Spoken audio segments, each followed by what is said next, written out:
So very good morning to all of you and welcome to Excellency IAS. I hope all of you guys are the safe and sound and आप सभी अच्छे से अपनी पढ़ाई कर रहे होंगे. In today's session we will take up another name in the discipline of public administration, that is Herbert Simon. Herbert Simon is very well known personality in the respect of rational decision making model. Herbert Simon की theory humanistic theory के बाद हम लोग Chester Barnard के बाद Herbert Simon पढ़ रहे हैं and Herbert Simon will brought a new vista, new level of understanding with respect to the organizational management. एक हैंड में हर्बर्ट साइमन अपनी थ्योरी बिल्डअप करेंगे by making criticism to the classical thinkers. तो वो सारी बातें आज के क्लास में हम लोग सेशन आज सीखेंगे.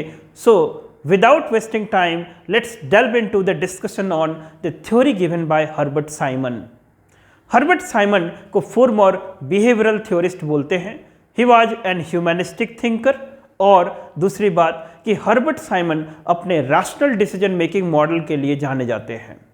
Herbert Simon की थ्योरी किस तरह से बनी, Herbert Simon का कुछ बेसिक वैल्यू प्रीमाइस था, उसको सबसे पहले समझेंगे. So Herbert Simon starts his theory by making the criticism to the classical thinkers. तो पहला पॉइंट क्या था कि he made the criticism to the classical thinkers. और ये इतने क्रिटिकल थे, criticism to the classical thinkers. The Herbert Simon was so critical that he said कि जो entire administrative thinkers, जो classical thinkers हैं, उनकी थ्योरी एकदम अनसाइंटिफिक है. बिकॉज हर्बर्ट साइमन फिर एक्सप्लेन करते हैं कि that anything to claim science it should be based on experiment, it should be based on fact based analysis. लेकिन जो क्लासिकल थिंकर्स की जो थ्योरी है वो उनके मेमोरी पे बेस्ड है और इस तरह से प्रोजेक्ट किया गया है, ये लगता है कि ये साइंटिफिक है but actually it is unscientific. हम लोग जब साइंटिफिक मैनेजमेंट मूवमेंट के बाद जब थिंकर्स की शुरुआत किए, then we try to build up एक अंडरस्टैंडिंग कि सबसे पहले क्लासिकल थिंकर्स देखा. Classical thinkers like Taylor, Fayol, Gulick and Urwick, फिर वेबर, ये हमें एक प्रीमाइस प्रोवाइड किया to understand what is an organisation and how the things are going on in an organisation. लेकिन अब मशीन व्यू से एक ह्यूमन अप्रोच, जो अप्रोच है उसको पढ़ रहे हैं. इसमें चेस्टर बर्नार्ड के बाद साइमन की थ्योरी आज हम लोग डिस्कस कर रहे हैं. सो इसमें पहला पॉइंट क्या है कि the Simon built up his theory by making harsh criticism to the classical thinkers. Special जो क्रिटिसिज्म था वो किसके था, द ओरविक एंड गुलिक के अगेंस्ट में था, ओरविक एंड गुलिक के प्रिंसिपल्स के अगेंस्ट में था. हर्बर्ट साइमन से कि जो क्लासिकल थिंकर्स के जो थिंकर बेसिकली अनसाइंटिफिक है. Why? Because they had developed their theory on the basis of their personal experiences. उनका प्राइवेट ऑर्गेनाइजेशंस में जो एक्सपीरियंस रहा, उन एक्सपीरियंस के बेसिस पे ही उन्होंने थ्योरी डेवलप किया और अपनी थ्योरी को इस तरह से प्रेजेंट किया कि it seems like the gospels of the truth, it seems like the universal truth. ये अनक्वेश्चनेबल है. You applied this principle, it will bring success. It means it is a universal type of principal.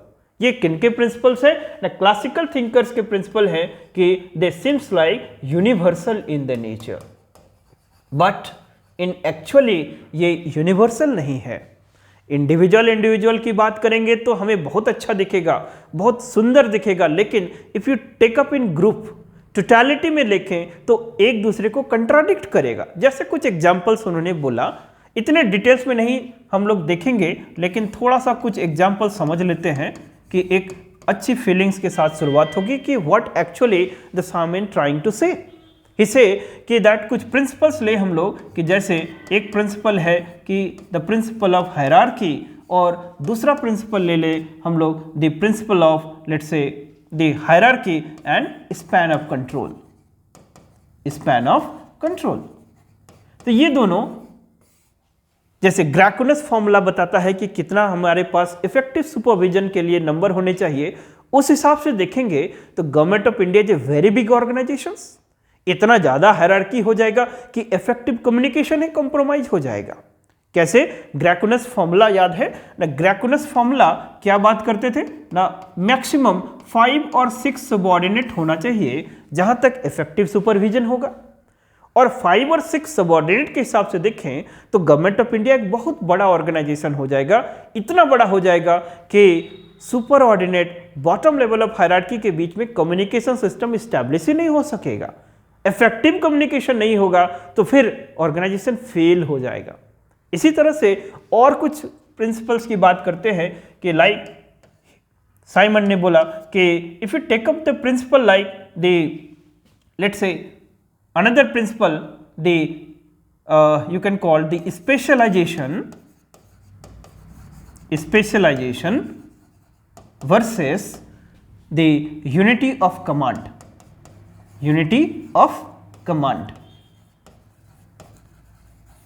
हम लोग classical thinkers के theories में ये सब बहुत details में पढ़े हैं। सो अब आप अच्छी पोजीशन में होंगे एंड ट्रस्ट में रिलीजियसली जो भी सीरीज को देख रहा होगा वो पब्लिक एडमिनिस्ट्रेशन अच्छे से समझेगा, ये तो मेरा दावा है, राइट। तो ये स्पेशलाइजेशन और यूनिटी ऑफ कमांड अलग अलग हम लोग देखेंगे। तो इस डिवीजन ऑफ लेबर से स्पेशलाइजेशन आता है, all things we know better, but group में बना के देखो कि specialisation and unity of command ये एक दूसरे को कहीं ना कहीं कंट्राडिक्ट करता है। कि स्पेशलाइजेशन कब आएगा? जब आपके पास डोमेन माने सिक्योरिटी ऑफ टेन्योर होगा, जब आपके पास वो assigned job for a particular purpose होगा। लेकिन जब हम लोग यूनिटी ऑफ कमांड की बात करेंगे तो one subordinate will get command from only one superordinate, मतलब the superordinate is a boss, subordinate is the junior, और यहां पर आपको वही कमांड फॉलो करना है, वही काम करना है जो आपका सुपर ऑर्डिनेट कमांड दे रहा है। तो कैसे आपका अंडरस्टैंडिंग बढ़ेगा? सो इस तरह से कहीं देखते हैं कि ये दोनों प्रिंसिपल जब इंडिविजुअल देखेंगे so it looks like very fancy, लेकिन जब हम लोग ग्रुप्स में बात करेंगे तो एक दूसरे को कंट्राडिक्ट करता है। So this was the biggest the theoretical premise of Herbert Simon. He से कि दैट द क्लासिकल थिंकर्स के प्रिंसिपल एक्चुअली में अनसाइंटिफिक हैं, और इस तरह से उन्होंने अपनी थ्योरी को स्टार्ट किया। सेकेंड कि Herbert Simon was tagged as he was a foremost behavioral thinkers, उनको behavioral thinkers बोला जाता है। और हर्बर्ट साइमन एक चीज पे बिलीव करते थे कि that classical thinkers believe in the one best way approach. Classical thinkers किस चीज पे बिलीव करते थे? One best way approach. So ये वन बेस्ट वे अप्रोच क्या है? Now one best way means there is a one way which is the best for doing a job.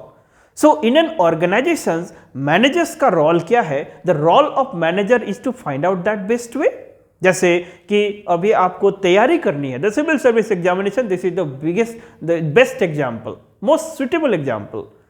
So here you have to plan and you have to work to complete your syllabus. तो तुम्हारा एक optimum जो एक long period of time के लिए sustainable routine हो वो तुम्हारा बेस्ट वे है। If you do in a piecemeal approach, कभी पढ़ा कभी नहीं पढ़ा तो फिर गड़बड़ हो जाएगा, right. So what is the best way approach? So he से कि in order to understand that best way you have to basically understand the stages of the decision making, the stages of decision making. So यहां से Herbert Simon की theory का climax शुरू होता है कि Herbert Simon is known for his rational decision making model. उसके model को क्या बोलते हैं? Rational decision making model. Herbert Simon say कि classical believes there is a one best way approach. So in order to understand that one best way approach, the manager first understand what is this stages of the decision making, because for Simon what is administration, what is an organization? Administration is nothing but a series of decision making, a sequence of decision making. What he said? What is an administration? Administration is nothing but a series of decision making, a series of the decision making. Organization एक series of decision making है। जैसे let's take an example, हमारे life से एक example लेते हैं कि हमने डिसाइड किया कि हमको एग्जाम बैठना है इस साल 2024 में जेपीएससी का, 2024 में यूनियन पब्लिक सर्विस कमीशन के एग्जाम बैठना है। ये हमने डिसीजन लिया, लाइफ किया। बहुत सारे लोग डिसीजन नहीं लेते हैं क्योंकि उनको डर लगता है, मैंने आउट ऑफ डेयर या आउट ऑफ मेरे logical calculations I decided to appear in 2024। ये डिसीजन उसके बाद हम लोग एफर्ट लेते हैं and let's say we qualify in the coming time. So जो आपके लाइफ में चेंजेस होगा वो क्यों हुआ? Because in the right moment you taken a decision. और लोगों ने नहीं डिसीजन लिया, इसलिए वो कहीं ना कहीं पीछे रेस में रह गए। So that is why the decision makes your life the different, the decision makes your life meaningful. So organisations में डे टू डे होता क्या है? There is a manager who take the decision and as per the decision the organisation seems to be organismic और organisation काम करता है। So what is an organisation? Organisation is nothing but a series of decision making. लेकिन ही से कि जो decision making है ये स्टेजेज ऑफ डिसीजन मेकिंग पे डिपेंड करेगा, because decision should not be irrational, decision should not be ad hoc, but decision should be rational. इसलिए क्या बात करते हैं ही फर्दर से कि the decision should be rational. Decision कैसे होने चाहिए? Decision should be rational. और ये रैशनल डिसीजन क्यों होगा, कैसे होगा ना? रैशनल डिसीजन के लिए you have to understand the stages of decision making. तो he discuss further the stages of decision making. So मैंने क्या बात करी कि the manager's job is to reach the best way. And how could you reach the best way? You have to understand the stages of decision making. So stages of decision making को फिर उन्होंने explain किया कि that stages of decision making में बोलते हैं कि the decision making is a continuous process. What is decision making? The decision making is a continuous process. Decision making is a continuous process. क्या ये one shot effort है कि ये continuous process है? It is a continuous process. So he discussed about the 3 stages. Decision making के कितने stages होते हैं? There are the 3 stages. फिर बाद में उन्होंने एक और stage add किया। So what are the 3 stages? ये बेसिकली हम लोग क्या बात कर रहे हैं? We are talking about the rational decision making model by Simon. Rational, the decision making by Herbert Simon. So rational decision making की क्यों जरूरत पड़ी? Because the manager's task is to find out that best way of the doing the job. So what is that best way of doing the job? You have to understand the stages of decision making. और stages क्या क्या होते हैं? Because आपके decision rational होने चाहिए, irrational नहीं होने चाहिए। आपके decision emotional होने चाहिए कि intelligent होने चाहिए, intelligent होना चाहिए। आपके decision professional होने चाहिए कि emotional होने चाहिए, professional। आपके decision ad hoc नहीं होना चाहिए, illogical नहीं होना चाहिए। That is why he say how could you make your decision more scientific? सो उसके लिए उन्होंने बात किया कि there is a stages of decision making. तो उन्होंने 3 स्टेज की बात करी, फिर बाद में एक 4th स्टेज ऐड किया था। सो 3 स्टेजेस कौन कौन से थे? The 3 stages are first of all the intelligency. पहला स्टेज क्या है ना? Intelligency. Second the design. Third is the choice, and जो 4th है that is your feedback. 4th क्या है ना? feedback है। so what are the stages of decision making? Intelligence, design, choice and 4th is the feedback. ये सारे stages of decision making है। what is this intelligence? suppose you want to make a decision and that decision is a meaningful decision because that decision will bring the difference in your life. So decision के लिए क्या करना पड़ेगा? First of all you have to access the information, available data, जो भी raw facts available है आपके पास। जब आपने डिसाइड किया कि आपको इस साल यूपीएससी के एग्जामिनेशन में बैठना है, तब आप क्या सोचेंगे? इस आने वाले समय में 11th जेपीएससी में अपीयर होना है, तब आप क्या करेंगे? आप डेटा कलेक्ट करेंगे, आप PYQs देखेंगे, आप इंफॉर्मेशन गैदर करेंगे, आप जो सक्सेसफुल कैंडिडेट्स हैं उनसे मिलने की कोशिश करेंगे, जो फैकल्टी हैं उनसे बातें करेंगे, जो प्रॉपर इंस्टीट्यूट है वहाँ पर जाएंगे। यू हैव टू अंडरस्टैंड कि what is actually the process. So what is the first stage? First stage is the gathering the possible data and information, raw data and information. So in an organization, the organizations में जो भी managers जो भी decision लेगा वो basically क्या होगा? Organizational policies. वो organizational policy ad hoc नहीं होना चाहिए, नहीं तो क्या होगा? Long term में उसका bad impact होगा. So that is why the first stage in any time is that you have to what? Access all the possible data and information before to start the job. Second stage कि जब आपने data and informations को access करा तब आप क्या करेंगे? On the basis of those available data and information you design a map that is called activity map कि आपको करना कैसे है. तो आप क्या करेंगे ना? After that you will make what? Permutation and the combinations. Permutations and the combinations. Permutations and combinations का क्या मतलब होता है कि सिंपल भाषा में समझिए. उसके बाद आप क्या करेंगे? अपने प्लान करेंगे कि हम कैसे कैसे करें, क्या क्या करना है, क्या कोचिंग करना है, सेल्फ स्टडी करनी है, कौन सी किताबें पढ़नी है, कौन सी किताबें नहीं पढ़नी है. So these are what? Pros cons क्या होंगे. So possible calculations you will do on the basis of those data and information. ये सेकंड स्टेज होता है डिसीजन मेकिंग का. कैसे डिसीजन? रैशनल की इरैशनल? रैशनल डिसीजन मेकिंग का. उसके बाद आप क्या बात करेंगे ना? थर्ड स्टेज में जब कैलकुलेशंस भी हो गया तब हम लोग चॉइस बनाते हैं, पॉसिबिलिटीज बनाएंगे कि if I go through this choice A B C then we design the possible choices और उस चॉइस में से जो बेस्ट पॉसिबल चॉइस होगा उसको हम लोग परस्यू करते हैं. कि let's say you are a working professional and you decided to appear in the upcoming 11th JPSC. So क्या करेंगे? आपके पास अलाउड टाइम आपको वीकेंड में अवेलेबल होगा या फिर नाइट में अवेलेबल होगा. देन यू डिसाइड कि ओके मैं वीकेंड बैच ज्वाइन करूंगा या करूंगी. उसी तरह से मैं पर डे 3 आवर्स और 4 आवर का सेल्फ स्टडी करूंगा या करूंगी. So in this way I have to put up my effort. ये मेरा सबसे पॉसिबल सॉल्यूशन होगा क्योंकि आप फुल टाइम क्लासेस ज्वाइन नहीं कर सकते हैं. लेकिन ऐसा भी नहीं है कि जो प्रोफेशनल है वो क्वालिफाई नहीं करते हैं. आपका प्लानिंग सही से होना चाहिए, आपका डिसीजन जो होना चाहिए वो साउंड प्रेमाइज पे बेस होना चाहिए. यही रैशनल डिसीजन मेकिंग की बात करते हैं कि पहले हमने डेटा इंफॉर्मेशन को कलेक्ट किया, प्रोसेस किया, देन उसके डिजाइन के बाद पॉसिबिलिटीज पे गए. पॉसिबिलिटीज के बाद जो सबसे ऑप्टिमम, सबसे बेस्ट सुटेबल पॉसिबिलिटी है उसको हम लोग क्या करेंगे ना, उसको ऑप्ट करेंगे. एंड देन जो डिसीजन ले लिया वो कभी भी ऐसा ना हो कि रिवीजन नहीं होना चाहिए. You have to be a plan, monthly plan, weekly plan कि आपका प्रोग्रेस कैसा होना चाहिए.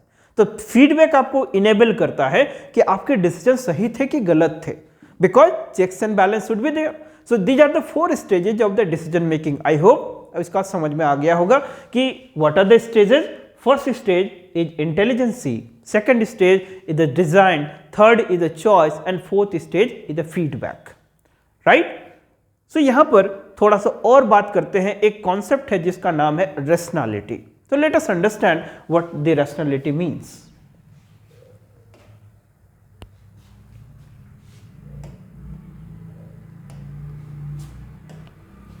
So the Herbert Simon further discussed the concept of rationality. Rationality means he say कि the classical thinkers believe in the absolute principle of rationality. Means which type of rationality? Absolute rationality. First आप इसको लिख लेंगे तब फिर हम इसको discuss करते हैं. There is called absolute rationality and he supported bounded rationality. He supported bounded rationality. Herbert Simon ने बाउंडेड रैशनैलिटी को सपोर्ट किया. So there are 2 type of rationality. So they he से कि the classical thinkers believed in absolute rationality. कैसे ना? Classical क्या बात करते थे? There is a best way approach. Best way कब पॉसिबल होगा? लेट अस अंडरस्टैंड कि that a human being has a limited capacity. Human being क्या सारे पॉसिबल डेटा एंड इंफॉर्मेशन को कलेक्ट कर सकता है क्या? नो. क्या सारे पॉसिबल डेटा एंड इंफॉर्मेशन को प्रोसेस कर सकता है? No, because human being has a limited capacity. यहां पर प्रैक्टिकल व्यू की बात करते हैं तो Simon go with bounded rationality means practical aspect of the organisation. Practical aspect of the organisation. मैं एक छोटा सा स्टोरी शेयर करता हूं। मैं यहां पर जब भी क्लासेस में आता हूं तो मैं एक टारगेट बच्चों को देता हूं कि जो भी हमारे क्लासरूम स्टूडेंट्स होते हैं कि जब आप वीकली टेस्ट में बैठे, every Sunday when you appear in the weekly test, आप एक मिनिमम वर्किंग प्लान बनाएं कि मैं टारगेट देता हूं कि 50 आवर्स की सेल्फ स्टडी करनी है आपको इन ए वीक। तो 50 आवर्स की सेल्फ स्टडी कैसे करेंगे? If you try to just realise it कि एवरी डे तुम्हारे पास मॉर्निंग में 7 to 12 या 1 बजे तक आपकी क्लासेस होती है, देन फिर इवनिंग में 1 घंटे क्लास होती है, यू हैव द होमवर्क, फिर आपके डेली कोर्स हैं, एंड उसके बाद फिर आपको टाइम निकालना है, फिर नेक्स्ट डे फिर क्लासेस है आपकी, और संडे को फिर एग्जाम है। इस तरह से पूरा साइकिल चलता है हमारे यहाँ क्लासरूम में। तो 50 आवर को रियलाइज करना बहुत डिफिकल्ट टास्क होता है। तो 50 आवर्स क्यों दिया जाता है कि दैट आप प्रैक्टिकली बोलें कि बिकॉज कभी कभी आप बहुत इंस्पिरेशनल स्टोरी सुनेंगे, you take up motivation from the different personalities, different sources, आपको लगेगा मैं भी कर सकता हूं। लेकिन वो यदि कहता है कि मैं 6 महीने तक रूम से नहीं निकला, तो वो आपका जो इम्पल्स है वो एक दिन तो रहेगा फाइन, आप खूब पढ़ेंगे, 2 दिन खूब पढ़ेंगे, लेकिन तीसरा दिन फिर क्या होगा, आप हो सकता है कि 2 ही घंटा पढ़ेंगे। सो इससे क्या होता है ना, इनकंसिस्टेंसी आती है आपकी पढ़ाई में। सो दैट इज वाई आपको मैं टारगेट देता हूं 50 आवर्स। ये तभी पॉसिबल है जब आप एवरी डे मिनिमम 8 घंटे या 9 घंटे पढ़ेंगे। कोई 10 घंटे एवरेज पढ़ने की कोशिश करेगा। अब ये सेकंड क्वेश्चन होता है कि how you makeup the 10 hours of study. तो 10 आवर ऑफ स्टडी करना बहुत मुश्किल है। सो दैट इज वाई हम थ्योरी में तो होगा कि मैं फोड़ दूंगा, है ना, मैं रात दिन एक कर दूंगा, लेकिन जब आप पढ़ने निकलते हैं तब आप डेली अपने कैलेंडर पे कट करके लिखो कि आप एक्चुअली में कितना घंटा पढ़ रहे हो, तब आपको पता चलेगा यू हैव ए लिमिटेशन, है ना। व्हाट इज द लिमिटेशन कि मैं 15 घंटे पढ़ लूंगा, लेकिन एक्चुअली में जब आप पढ़नेंगे तो देखेंगे वीक लॉन्ग के एंड में कि 5 ही घंटा आपने डेली पढ़ा है। So this is called the practical approach, है ना। एक और स्टोरी में शेयर करूंगा, मजेदार है कि जब हम लोग नेपोलियन बोनापार्टे का नाम जानते हैं, नेपोलियन बोनापार्टे, तो नेपोलियन बोनापार्टे जब फाइनल स्टेजेज में थे, लास्ट स्टेजेज में थे अपने लाइफ में, वो जब सेंट हेलेना आइलैंड में थे, राइट, तो फिर लास्ट में सेंट इल्बा, फिर सेंट हेलेना आइलैंड में उनका डेथ हुआ है। तो सेंट हेलेना में अपनी ऑटोबायोग्राफी लिखते हैं, और उस ऑटोबायोग्राफी में लिखते हैं कि द बिगेस्ट द रॉन्ग माने biggest the thing wrong thing he did he committed in his life is that कि he considered himself as a limitless, कि मैं अपने को लिमिटलेस समझने लगा कि मेरा कोई अंत ही नहीं है। यही बिगेस्ट उनका प्रॉब्लम हो गया, यही गलती हो गया लाइफ में। इसका मतलब है human being has A accessible capacity, human being has a limited capacity. आप अपने एग्जाम्पल्स आसपास में देखेंगे। तो ये इसीलिए इनको बिहेवियरल थिंकर बोला जाता है कि वो प्रैक्टिकल एस्पेक्ट पे फोकस करते हैं, राइट। तो हम लोग इस एब्सोल्यूट के कॉन्सेप्ट को समझते हैं। फिर ना ये बात करते हैं कि human beings have limited capacity, लेकिन क्लासिकल्स किस चीज पे बिलीव करते थे, अनलिमिटेड बात करते थे। तो दैट इज वाई वो एब्सोल्यूट रैशनैलिटी की बात करते हैं। So absolute rationality is not possible because human being has a limited capacity. So उन्होंने किस चीज पे फोकस किया, bounded rationality. What is this bounded rationality? Human being has a limited capacity. So आप जब भी डिसीजन लेते हैं तो उस लिमिटेड कैपेसिटी के बेसिस पे you access the data and information, you make permutations and combinations, you make up the design map, and फिर आप अपने जो चॉइस को एक्सरसाइज करते हैं। तो this is the bounded rationality model. इन्होंने फिर इसको और ज़्यादा जस्टिफाई किया इसे कि बेसिकली ये इसलिए है कि जब हम लोग मॉडल ऑफ मैन की बात करते हैं तो there are 3 types of man. So model of man की बात करेंगे, सो ही से कि there are 3 types of man. क्या क्या 3 टाइप्स के होते हैं, ही डिस्कस फर्दर कि एक होता है social man, there is social man. जो दूसरा कैटेगरी का मैन होगा that is called economic man, economic man. लेकिन जो सबसे एप्रोप्रिएट होता है वो क्या होता है ना, administrative man, administrative man. So he discussed about the concept of 3 types of man under the model of man. He'd say social man, economic man and the administrative man. क्योंकि वो अपने बाउंडेड रैशनैलिटी को justify करते हैं. He say कि the social man उसको बोलते हैं that is that type of man who is driven by the emotions. So जब इमोशंस से ड्रिवन होगा, इमोशनल होगा, तो वो उसके कैलकुलेशन प्रिसाइज नहीं होंगे. So that is why such type of man in an organisational setup it is undesirable, है ना. यही बात जब मैक्स वेबर बोलते हैं कि जब भी करिस्मेटिक पर्सनालिटी एक लीगल रैशनल अथॉरिटी में कन्वर्ट होता है. याद आ रहा है मैक्स वेबर का कॉन्सेप्ट कि उन्होंने अथॉरिटी में 3 टाइप्स की अथॉरिटी बताया था. एक होता है ट्रेडिशनल, एक होता है करिस्मेटिक, एक होता है लीगल रैशनल.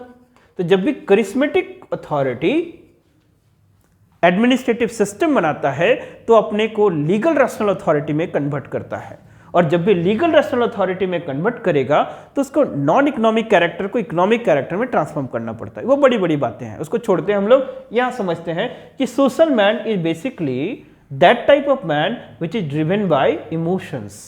वो इमोशंस अपने बिलीफ पे लेता है. That is why such type of man in organisation is undesirable. ये बात याद रखेंगे. लेकिन दूसरा जो होता है वो इकोनॉमिक मैन होता है जो कि मार्केट प्लेस में मिलेगा. और ये अकॉर्डिंग टू साइमन ये कैसे होते हैं ना, बेसिकली इरैशनल होते हैं, इरैशनल होते हैं. सो दैट इज वाई इस तरह के मैन आपको इम्पॉसिबल होगा. So such type of man are impossible. इसका मतलब क्या है कि इन्हें मार्केट एरेना ह्यूमन बींग्स सोचता है कि मैं सबसे ज्यादा रैशनल हूं इसलिए अपने अकॉर्डिंग वैल्यू को रैशनलाइज करूंगा. लेकिन ये अनलिमिटेड कैपेसिटी पे बेस्ड है, ये एब्सोल्यूट रैशनैलिटी पे बेस्ड है, इसलिए ये इम्पॉसिबल टाइप का केस है. इसको हमको नहीं मिलता है. बट प्रैक्टिकल लाइफ में हमें क्या मिलेगा, एडमिनिस्ट्रेटिव मैन. सो एडमिनिस्ट्रेटिव मैन के पास सॉफ्ट एज वेल हार्ड दोनों तरह के स्किल्स होंगे. वो डिसीजन प्रोफेशनल बेसिस पे लेगा लेकिन उसका काम करने का तरीका इंटीग्रेटिव होगा. So which type of man he supported, administrative man, क्योंकि administrative man decisions bounded rationality पे लेता. एक छोटा सा एग्जांपल मैं बताता हूं कि that the Buddhas concept of the what is called the Buddhas Madhyamika मार्ग. याद आ रहा है माध्यमिका मार्ग. व्हाट इज दिस माध्यमिका मार्ग? माध्यमिका मार्ग ये बात करता है कि avoid the extremes, follow the means, है ना. दैट इज माध्यमिका मार्ग. एक्सट्रीम हमेशा डेंजरस होगा. आप फुल्ली इमोशनल है तब भी गड़बड़ है, आप फुल्ली प्रोफेशनल है तब भी गड़बड़ है. आपके पास दोनों चीज होना चाहिए. So that is the characteristics of an administrative man because human beings is always infallibility in certain point of the time. Human being is always limited accessibility, limited rationality, limited capacity है. So that is why he say कि that we are required with administrative man. तो यहाँ पर वो classical से थोड़ा different हो जाते हैं. ठीक. तो फिर हर्बर्ट साइमन ने पहली बार ना रैशनल डिसीजन मेकिंग की बात किया, और ये rational decision making stages of decision making पे बात हुआ. फिर ही टॉक्ड अबाउट कि दैट ये रैशनैलिटी का concept absolute versus that bounded rationality में बाउंडेड रैशनैलिटी को सपोर्ट किया.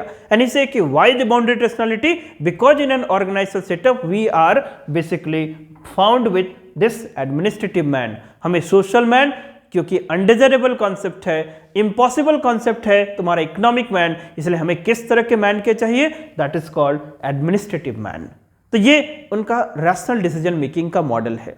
फिर वो एक और बात करते हैं कि दैट क्लासिकल से कैसे डिफरेंट है. He say that in an organization there shall not be a separation between politics and administration.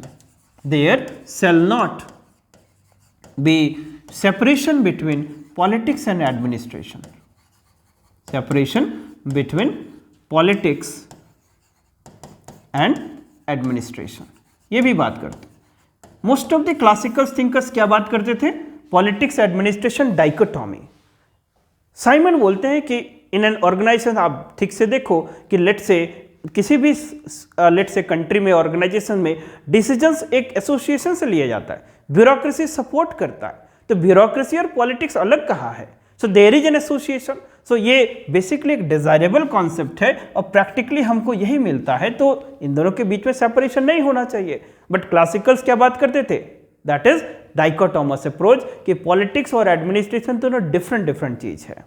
उसमें सिर्फ हमने क्या बात करा था कि एक दो कुछ क्लासिकल थिंकर्स थे जिन्होंने पॉलिटिक्स एडमिनिस्ट्रेशन फ्यूजन की बात करा था। आप उन लेक्चर्स को फिर से रिवाइज कर लेंगे। अब जब साइमन की बात कर रहे हैं तो साइमन में एक और कॉन्सेप्ट आप लोग सीख लेंगे कि that the Simon he further say कि that with respect to the motivation, organisation में विथ रेस्पेक्ट टू मोटिवेशन उन्होंने कुछ बात करी। तो मोटिवेशंस के लिए जो चेस्टर बर्नार्ड का कॉन्सेप्ट है उनको ही इन्होंने भी फॉलो करा। इसे कि that in an organisation motivation depends upon the contribution satisfaction equilibrium, contribution satisfaction equilibrium, contribution satisfaction equilibrium, कि जितने आप एफर्ट लेते हैं उसके अगेंस्ट में यदि रेम्यूनरेशन जो मिल रहा है आपको वो बैलेंस है या इक्विलिब्रियम में है, तभी आप सेटिस्फाइड होते हैं। फिर वो चेस्टर बर्नार्ड के जैसा जनरल इंड्यूसमेंट, स्पेसिफिक इंड्यूसमेंट पे वो बात करते हैं, लेकिन ही से कि दिस कंट्रीब्यूशन सेटिस्फैक्शन इक्विलिब्रियम के साथ एक और चीज होना चाहिए, that is moving beyond the opportunity cost, that is moving beyond the opportunity cost, moving beyond the opportunity cost. तो साइमन का मोटिवेशन का बेसिस क्या है कि that contribution satisfaction equilibrium plus moving beyond the opportunity cost. Opportunity cost का मतलब क्या होता है कि सपोज आप किसी जॉब में थे, आपने तैयारी करना शुरू किया, क्यों? आपको लेट्स से सिविल सर्वेंट बनना है, तो आप अपने उस अपॉर्चुनिटी को छोड़ रहे हैं at a certain cost, this is called opportunity cost.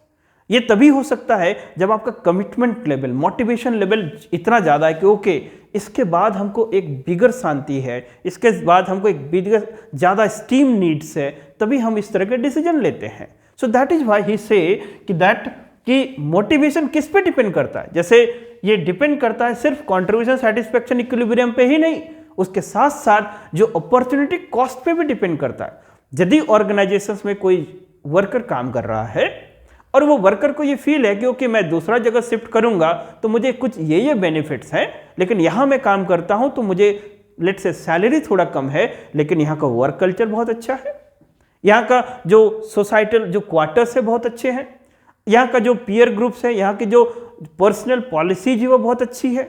So that is why I say okay I will not shift to that job, I will stick here. So ये क्या हुआ कि हमने अपॉर्चुनिटी कॉस्ट, मतलब हम अपने को हमेशा कंपेयर करते रहते हैं, लेकिन हमको फाइनली यदि मिलता है कि the what the satisfaction I am giving in respect to my effort, organisation में हम ज्वाइन करके हैं तो हम सेटिस्फाइड है, तो हम लोग क्या होंगे? मोटिवेटेड होंगे। Okay we approach, we associate with the organisations. जैसे एक एग्जांपल्स बात करते हैं हम लोग कि हमारे इंडिया में मोस्ट ऑफ द टाइम अभी तक हम लोग क्या फील करते हैं कि हम लोग एक कॉर्पोरेट सेक्टर में जॉब करते हैं, let's say being as an BTech engineer किसी कॉर्पोरेट फॉर्म में हमने ज्वाइन करा, लेकिन फिर हम लोग सुनते हैं कि कुछ सालों के बाद वही बंदा गवर्नमेंट सेक्टर में एक मेयर सैलरी लेट्स से 50,000 60,000 के सैलरी में काम कर रहा है। ऐसा क्या है भाई इस लुक्रेटिव जॉब में? इस लुक्रेटिव जॉब में जो एसोसिएटेड पर्क्स हैं, जो एसोसिएटेड आपका एक जो व्हाट इज कॉल्ड स्टेटस है, वो कहीं ना कहीं डिफरेंट है। वो इसीलिए अभी भी हमें गवर्नमेंट जॉब लुक्रेटिव लगता है, वो अट्रैक्ट करता है। सो ये हमारा अपॉर्चुनिटी कॉस्ट है, वे कंपेयर करते रहते हैं। सो कंपेयर करने के बाद यदि हमें लगता है कि where I am satisfied, then I will associate with my job, I will associate with the organizations. So this is the point he highlighted that motivation in an organization not only depend on this set equilibrium but also in the comparative study of this moving beyond the opportunity cost. आई अब समझ में आ गया opportunity cost का क्या मतलब होता है। So ये सारे इनके बाद दैट इज साइमन की थ्योरी है, the Simonian theory on the rational decision making model. So इसको 2 मिनट में हम लोग एक बार रिवाइज कर लेते हैं और इसके बाद पार्टिसिपेटिव थिंकर्स हम लोग अगले क्लास में करेंगे। So Herbert Simon was known for his model on the rational decision making. Start उन्होंने क्लासिकल थिंकर्स के क्रिटिसिज्म से शुरू किया। क्लासिकल थिंकर्स को बोला कि इट वाज अनसाइंटिफिक बेसिकली, कुछ चीज उन्होंने कुछ एग्जाम्पल्स को लिंक करा। उनका मेन फोकस एरिया क्या था कि जो गुलेक एंड ओरविक के प्रिंसिपल्स थे, क्योंकि उन्होंने बहुत सारा दिया था। फिर finally just with the help of those principles he finally say कि जो classical thinkers है basically unscientific, individually looks very lucrative, very fancy, but if we take up in totality they actually contradict with each other. He further went, he say कि that classical thinkers believed in one best way approach. So in an organization the manager's task is to find out what is that best way approach. In order to find out that best way approach, he proposed the model of rational decision making. In order to understand the model of rational decision making, he say first of all you have to understand stages of the decision making, and he proposed कि क्या stage होता है. There is called intelligence, design, choice, feedback. तो इसको एक एक करके हमने देखा। एंड ही फर्दर से कि ये जो डिपेंड करता है, it depends upon limited capacity of the human being. Classical believe करते हैं कि एब्सोल्यूट रैशनैलिटी है, we can access infinite capacity, you can process infinite capacity, but human being practically limited होता है। That's why Simon supported the bounded rationality concept. So bounded rationality की बात he से कि why it is bounded, because in practical life फिर उन्होंने model of man दिया। He से कि that administrative man who fulfils the maximum demand of this requirement. So social man, economic man और एडमिनिस्ट्रेटिव मैन, ये जो मॉडल है ये साइमन का है, ये ध्यान रखेंगे। उसके बाद उन्होंने फिर बातें करा कि human being within the organisation motivated होगा कैसे, जब कंट्रीब्यूशन सैटिस्फैक्शन इक्विलिब्रियम होगा plus the which should moving beyond the opportunity cost. तो ये सारी बातें करें और साइमन के बाद एक डिफरेंट विस्टा ओपन होता है, that is called positivist versus non positivist school of thoughts. The positivist और non positivist school of thoughts उतना डिटेल्स में आपको नहीं पढ़ना है, लेकिन साइमन की जो थ्योरी है rational decision making, stages of decision making, वो आप जरूर याद रखेंगे, because that is very very important for you, right. So at last but not the list, what the Herbert Simon define, how Herbert Simon define an organization, the administration. The administration is nothing but a series of the decision making, and Simon was very known for his model on the rational decision making. He supported the what is called absolute rationality or bounded rationality. He supported bounded rationality. ठीक है, तो ये Chester Barnard और Herbert Simon को आप humanistic में तैयार करेंगे। उसके बाद कुछ और एक्रोनिम्स हैं, वो सब मैं स्पेशली एक अलग लेक्चर में बता दूंगा। कि जैसे एक क्वेश्चन मैं कल देख रहा था कि which of the following administrative thinker is associated with human relation school. तो ह्यूमन रिलेशन स्कूल में एक थिंकर से एल्टन मेयो, उनका थ्योरी है, और एक वेरी एम्पिरिकल एक्सपेरिमेंट है, that is called Hawthorne experiment in the Philadelphia Mill in USA. So Hawthorne experiment was associated with Elton Mayo and his team. So Elton Mayo को इसलिए human relation scholars या human relation school में रखा जाता है। एक और question में देखा था कि that which administrative thinker is neither put under the classical nor under the humanistic। तो उसमें कौन होगा ना, मेरी पार्कर फोले। तो जो मैंने फर्स्ट डे क्लासिकल थिंकर्स के नाम लिखे थे, उनके जो यू कैन कॉल एडजेक्टिव्स हैं, जो उनके साथ एसोसिएटेड टर्म्स है, उसको एक दिन मैं डिस्कस कर दूंगा कि आपका एक अच्छे से एक सीक्वेंस बन जाए। हालांकि ये जो क्लासेस चल रही हैं ये बहुत ही फाउंडेशनल क्लासेस है, इसको अच्छे से तैयार करेंगे, क्योंकि पब्लिक एडमिनिस्ट्रेशन में थिंकर्स आपके क्लियर हैं तो आपका जो वैल्यू एनरिचमेंट वो बहुत अच्छे से होगा। ठीक है, so it is our effort, my effort specially, कि पब्लिक एडमिनिस्ट्रेशन आप सीखें। पब्लिक एडमिनिस्ट्रेशन ये डिफरेंट टाइप का चीज है, आप एक बार सीख लिए तो फिर आपका ये हमेशा के लिए हो जाता है। Because what actually at the end of the day when you become a civil servant, you have to study about the पबैड and you become the part of the public administration. So first of all you are a sort of extent you understand the realm of public administration, और उसके लिए ये thinkers आपको जानना ही पड़ेगा, right. So we are taking up effort. तो फिर हम लोग नेक्स्ट क्लास में पार्टिसिपेटिव थिंकर्स की बात करेंगे, जिसमें McGregor, Chris Argyris and Likert, क्योंकि theory X, theory Y, Z, fusion process, ये एक दो बार क्वेश्चंस में आया है और इस तरह के क्वेश्चंस आपको पूछे जाते हैं, है ना, और जो भी आंसर्स होगा उसके अंदर इस तरह के कंटेंट होता है, तो दैट इज वाई वो चैप्टर हम लोग कवर करेंगे। फिर हम लोग that is the private and public administration में जो डिफरेंस वाला टॉपिक था उसको कवर करेंगे, और जो भी रेस्ट ऑफ द टॉपिक है आपके like developmental administration, good governance, उसको एक एक करके बुलेट वाइज जैसा कि आपका सिलेबस में दिया हुआ है उसी तरह से कवर किया जाएगा।